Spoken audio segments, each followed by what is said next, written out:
the problems that we have in arrays before our exams. I believe that this video is going to cover for that. And if you have any issue at any point in time, you can always pause, you can rewind, you can fast forward if you already know what we are talking about. So writing simple basic array programs. What is an array in programming? I'm going to put out the definition there. Okay, not that for now.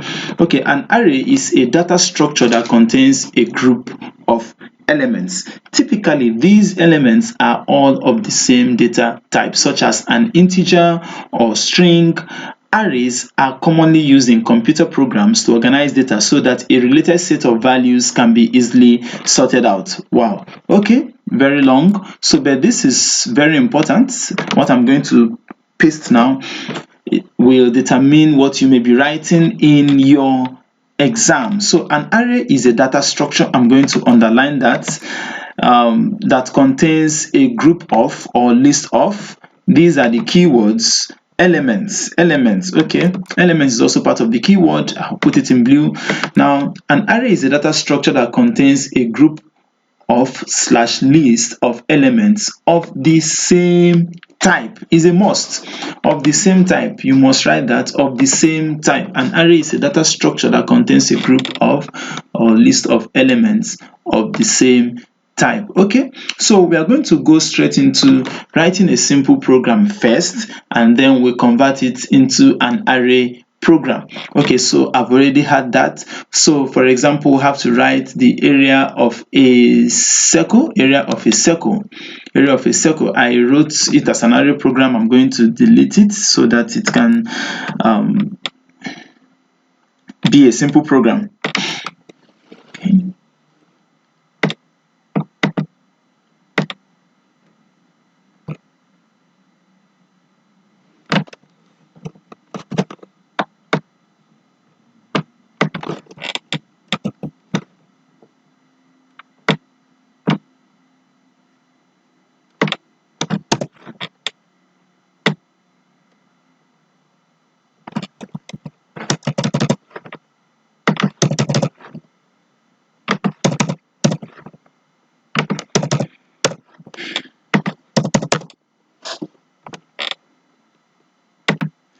Okay, this is a program for calculating the area of a circle, not using arrays. Just a simple basic program. Area of a circle. It will calculate the area of a circle. Now, our program will, the main core of the program, like I used to tell you, is from statement 3, impute radius, then area is equal to 3.14, a constant, multiplied by r multiplied by r. So that is it, r times r. Remember that in basic program, we don't have x as our multiplication sign, we have it as asterisk. You can see that. So we print area. This is a simple basic program. A simple basic program. You should be conversant with this at your level. You should be conversant with this. Even if you are told to calculate any other thing, remember I said, for example, area of a rectangle or area of a square or area of anything. All you need to do is to impute the, okay, let's say area of a triangle. It occurred to me to do this, so we need to just input the base, input the height. Area is equal to half base times height, so we have 0.5 times b and then times height. So simple, you are done with your program. So writing basic programs are very simple, or sorry, is very simple. Okay, so we go straight to our previous program, our circle program. So area of a circle. So we need to convert this area of a circle into an array. But I want you to remember that you cannot say that you are writing an array program if you have not dimensioned your variables. Dimension your variables. I wish I can make that bolder.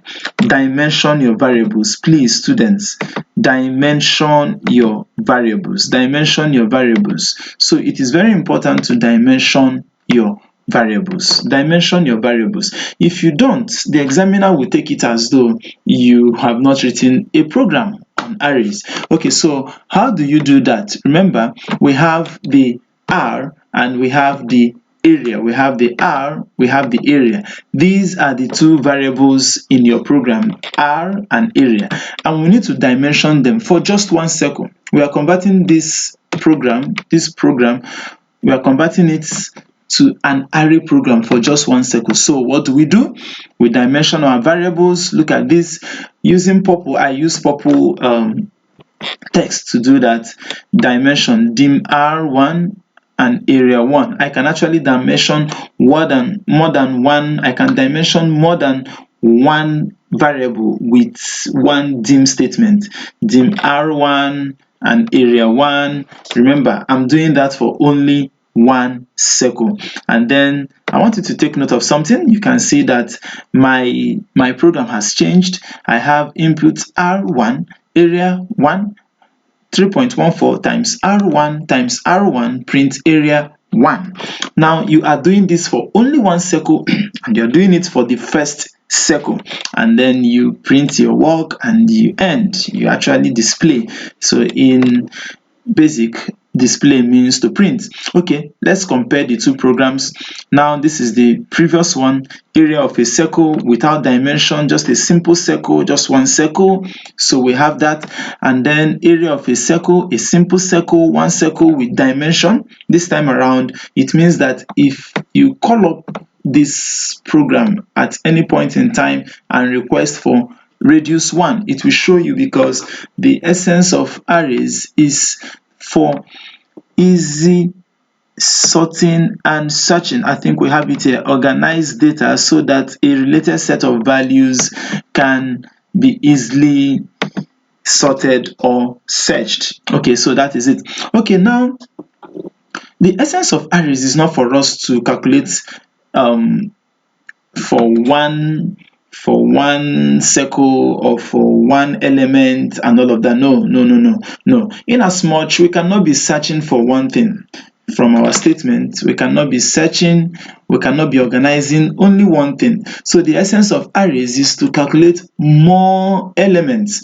We have to calculate more and store them so that we can easily sort them out or search them out. Okay, so now this time we are going to talk about how to write a program to calculate not just for a circle but for up to 10 circles, Okay, so how do we do that?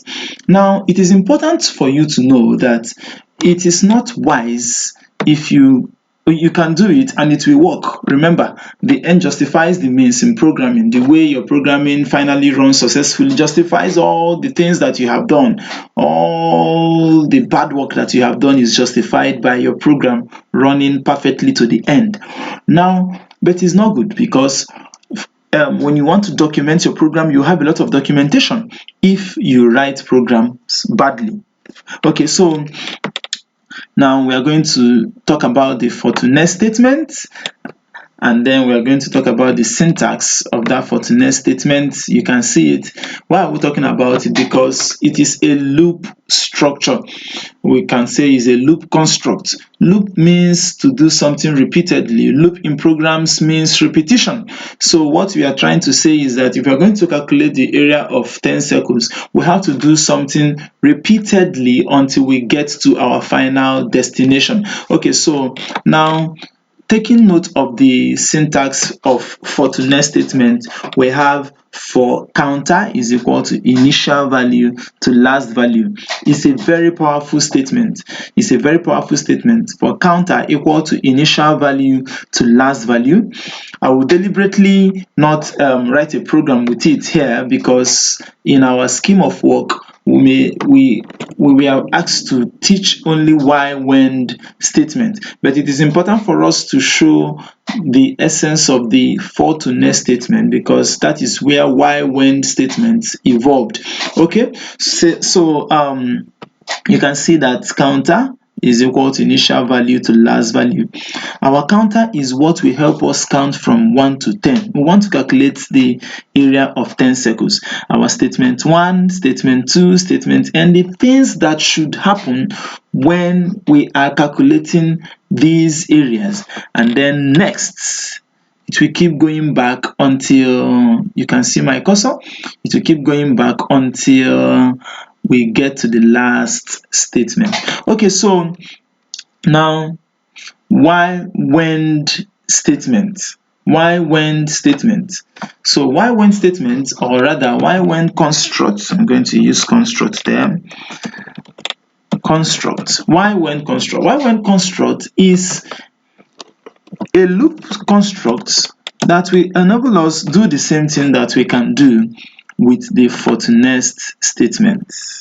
A loop construct that will help us do the same thing that we are going to do with the for to next statement. But I want you to notice something. The loop construct, this is the syntax. This is syntax. Very confusing syntax. Now you can see that our counter is equal to 1, while counter is less than or equal to final value. Do this statement 1, statement 2 down to statement n.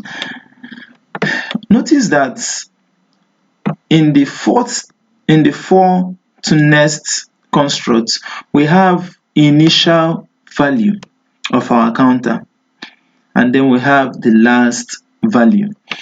So the same way we need to set an initial value for our while statement. So what do? We say counter is equal to 1. Okay, I think the best thing there is to say equal to initial value, then final value, so that it can be equivalent. See that initial value. Okay, I'm going to use last here, last value.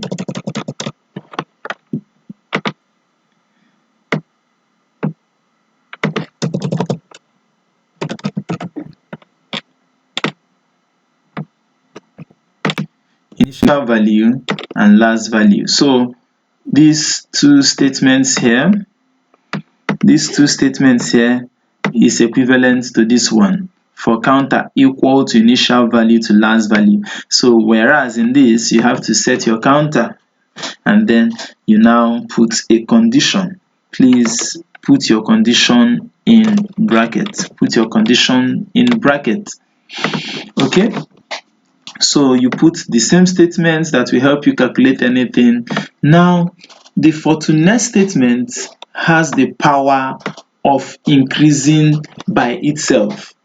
Unlike the for to next statement, the while statement, we need you to do that manually. You can see you have to do that manually. Counter is equal to counter plus 1.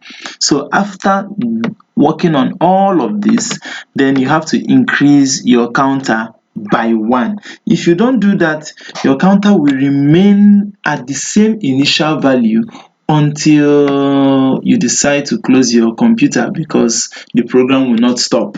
So but the essence of increasing the counter is so that it can gradually go to the last value, so that your program will end. If you don't do that, you will end up calculating for more than 1 million circles without the program stopping. We call it endless loop, an endless loop. Okay, so now we are going to calculate for the area of 10 circles. I lifted that immediately, so but I'm going to try to explain. Look at that. This is the area of a circle using the while when, without any loop structure. Okay, so I'm going to copy that. Let's work on a draft together. Okay, so I want to do that for you here. So this is our previous program. So we want to convert it. So what are we going to do? Remember, is 10, put 10 there. We put 10 there. We are writing a new program for area of 10 circles. Area of 10 circles using arrays, using while-when construct. If you are not asked to use while-when construct, you can use for to next statement. Okay, I will expect you to convert this program using for to next statement. I may do it for you, but we don't have time. Okay, so now you have to dimension. Immediately after your dimension, you go to the next one. You say counter. Our counter will now be C. I decide to use C. You can use anything you want to use. C is equal to 1. Our initial value is 1. And then the fifth statement will be while C bracket, let's put that in bracket, while C is less than or equal to 10. Okay, here's my bracket. While C is less than or equal to 10, always remember to indent. I'm going to do that.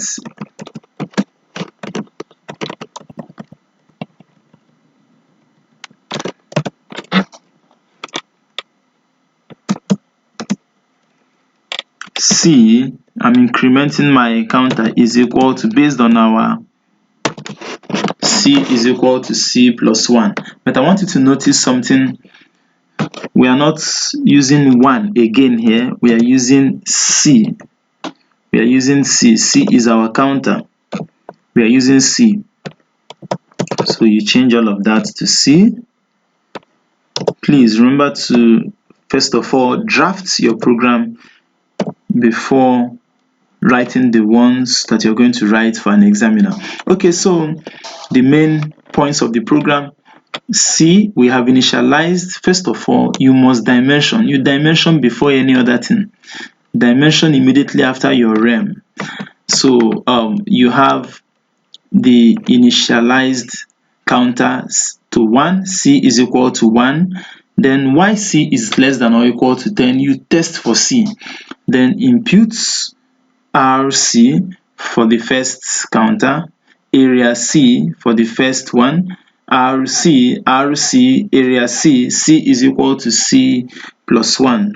So we are going to tidy up our line numbers. So this is a draft, this is a draft. And immediately after that, you write your wend. You write your wend. So you can see that we have engulfed these statements inside our syntax. So this is our syntax. This is our previous syntax. This is our syntax. Counter is equal to initial value. While counter is less than or equal to last value. Statement 1, statement 2, down to statement n. Counter is equal to counter plus 1. And then we went. Okay, so that's exactly what we did here. And we have arranged it. I took out some time. It didn't take me so much time. So you can see that this is the program, the same program down there. So C is equal to 1, while C is less than or equal to 10. Impute RC, area C. What changed is our line numbers. We have outlined it well. Remember, there's no full stop in your line number. You can see that you can see the indentation. This indentation is very important, very important. So showing that this is in a loop. So this will continue. I'm going to circle that. This will continue until C is equal to 10. Somebody have asked this question before. Why is C less than or equal to 10? Is this how we are going to write it? Is this how we are going to write it? Less than or equal to? Yes, because we don't have this is less than or equal to, not this. We don't have this as a symbol in programming. We don't have this as a symbol in programming. So we have to take less than or equal to 10. Okay, so that is it. Thank you very much for listening. Um, remember the definition of arrays. An array is a data structure that contains a group of or list of elements of the same type. Thank you.